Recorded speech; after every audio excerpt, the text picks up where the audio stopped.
Hi guys, welcome back to another episode of Celestium Talks. I'm your host, Luel on the mic, and this is the 14th episode of Celestium Talks. And I'm really proud to say the least that, I think it's going strong, right, guys?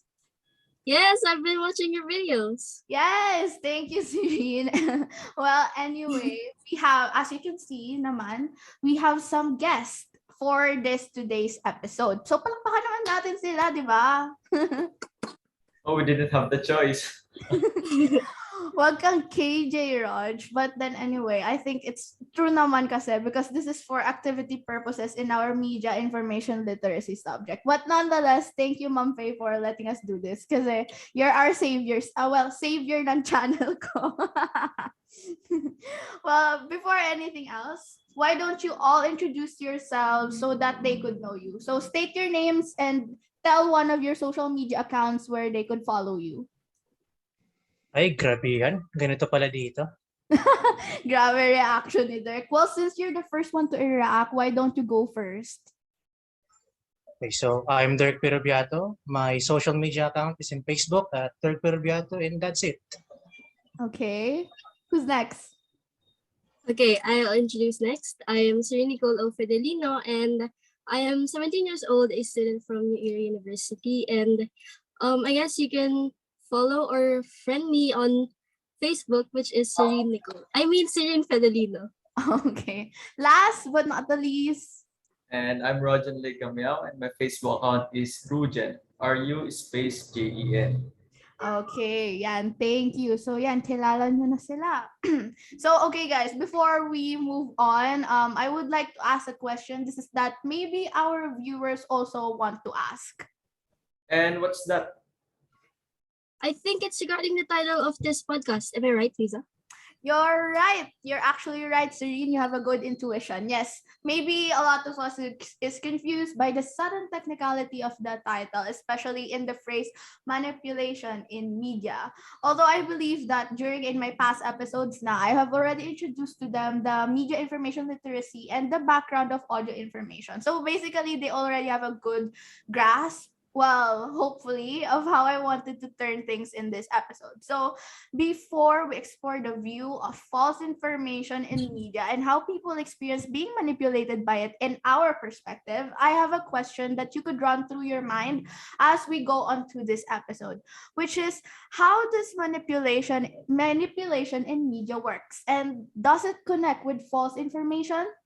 As the essayist and one of the most influential satirists of all time, Jonathan Swift, have said that falsehood flies and truth comes limping after it. So that when come to be undeceived, it is too late and the jest is over. So, am I picking your interest, young Wiz? Tune in because we'll be answering that after the break.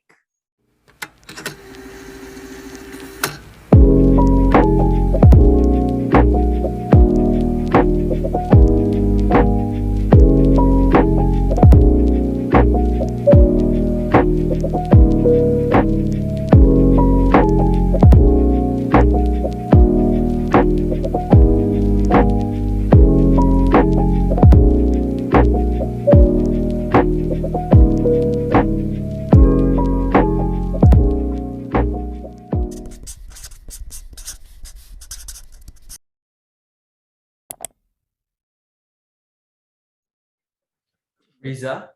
Yes?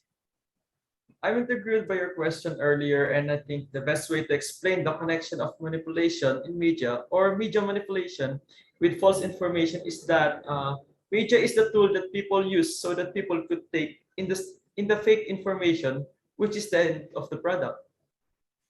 Well, I agree because you see, in the last lesson in our MIL class, we already have discussed that people is both the consumer and the producers of information, and um, thus um, media is the tool or the medium we use so we could let this information spread. So manipulation in media does happen, and as the phrase suggests, it is how people use media to create a tactic or a certain outcome, specifically a reaction for the audience who will be consuming it. Yeah, and since information is already wide and vast, now, especially since we consume media every day. But the point is not that we could filter the people who could use media, right?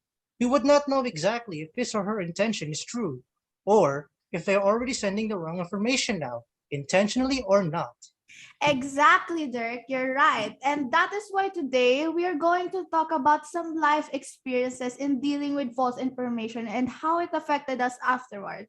Because let's be honest, we have dealt with it at least once in our lifetime, right? So who would like to go first? I go first. Okay. Okay, so my story.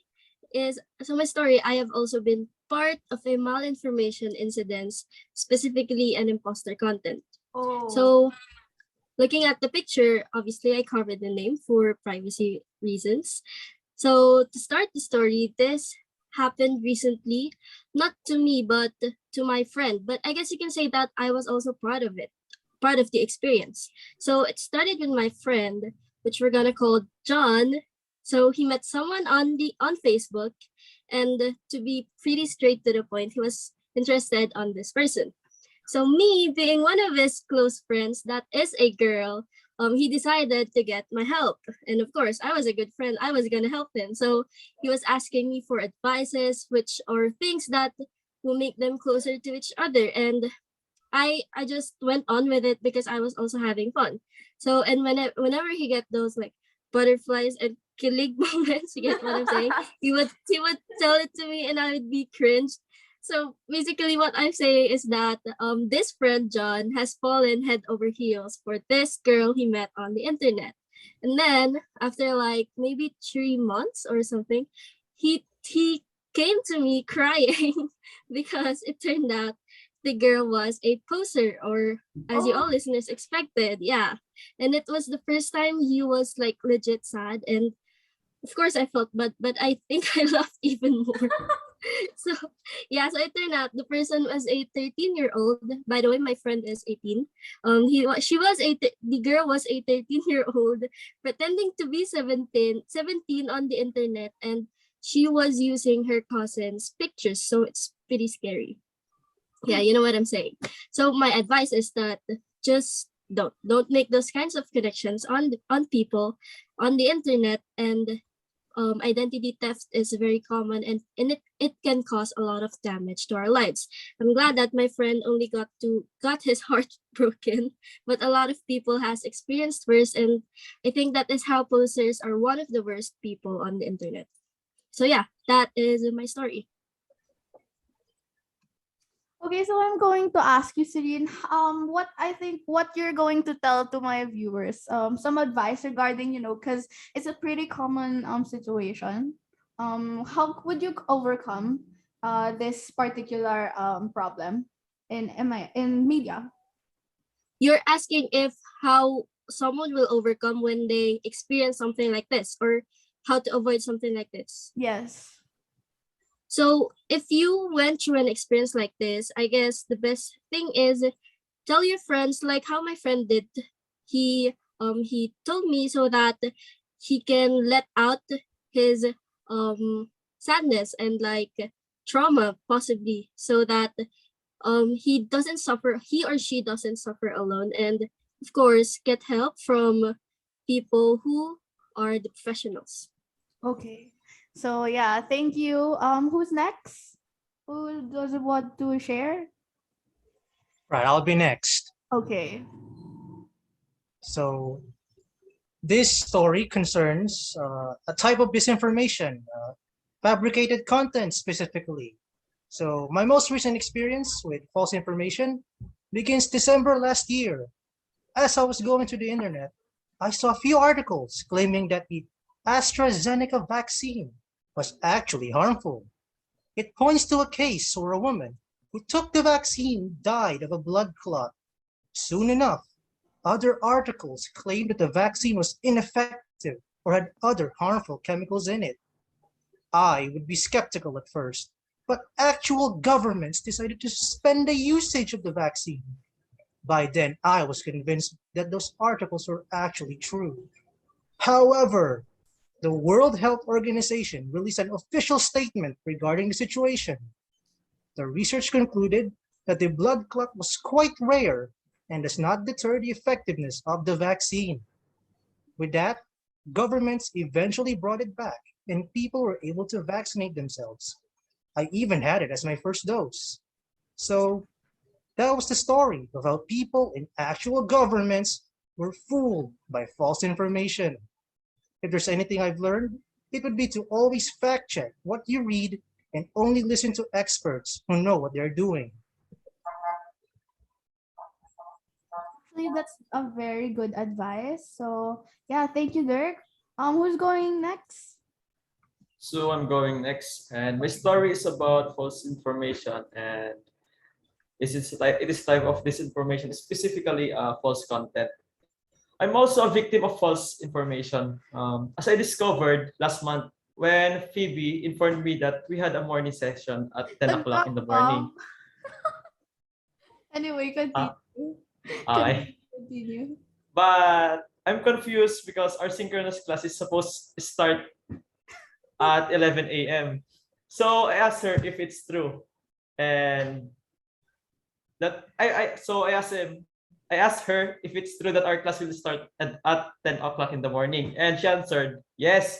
So I hardly get my laptop and open it since it's already 10:02 in the morning. So I'm running late for the class. When I arrived for the meet, though there is no one present, and I asked Phoebe why I was the only one in the meeting. To which she replied, "Leave the room, ha ha ha." And I left the room, I left the meeting. So I'm still confused until she sent me a screenshot of their conversation with her friends, laughing at my actions. So since it was just a prank, I was too embarrassed for what I did. Since then, I have to learn to be active in tracking our class schedule. So from then on, after encountering that, how did you handle it? So I overcome erroneous information by being calm at first and deciding to verify our class schedule in order to determine the correct timetable. However, Phoebe is a friend of mine. I am not furious with her. My parents also taught me to be patient when confronted with misleading news or information so that I don't make a mistake or injure someone as a result of the knowledge. We must be responsible in our search for a trustworthy source and knowledgeable in distinguishing between true and filtered information. Okay. Pero So, ano ka, name drop ka talaga. yeah. Well, But anyway, how about yeah? go. But how about you, Riza? We already talked about our experience. What's yours? Seriously, I haven't already spilled my tea in the last episodes. Like, ang dami na kaya. But besides, our time is already up. Seriously, thank you guys for coming and participating in this episode. Although you don't really have a choice. Forever na ito dito. So if you guys want to learn about my experiences on false information, click the link for episode 12. And there I have spoken a lot about my experiences about false information. So don't forget to like, subscribe, and follow my classmates on their social media. Links down below. Till then, this is Luel, and see you next time. Till then, this is Luel, and see you next time.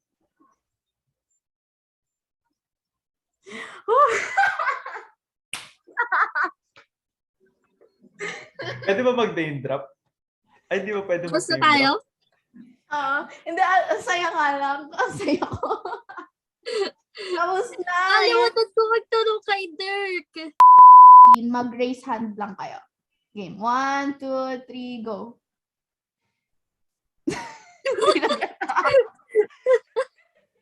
Hinihintay ko kayo.